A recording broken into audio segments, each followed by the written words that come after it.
Hello guys and welcome back into a new brand video. Into this tutorial, I'm going to show you how to add the Google Ads conversion tracking in WooCommerce.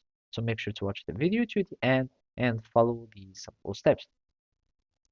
So first, we will need just to add plugin or extension that would allow us to include the Google Ads tracking into WooCommerce.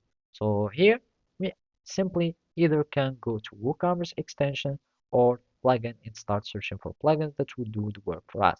And here in the marketplace, you can, for example, add Google Ads and search for any Google Ads extensions for WooCommerce and you might already have them.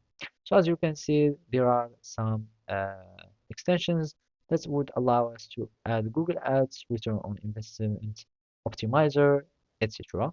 Or we can simply search for the Google Tag Manager for our here. And basically, we need just to click on add a new plugin.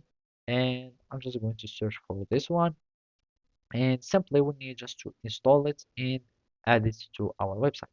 So from here we can have this Google site, and as integration we will need just to integrate it with our WooCommerce site. So as you can see, we will be needing to install it and we will need just to activate it with our WooCommerce or WordPress plugins. And after activating your sitekit, you can start setting up your Google.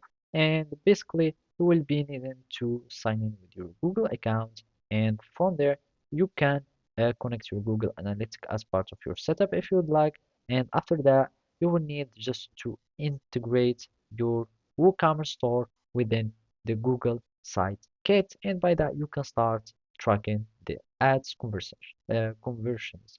So basically that's it. Thank you for watching and see you next time.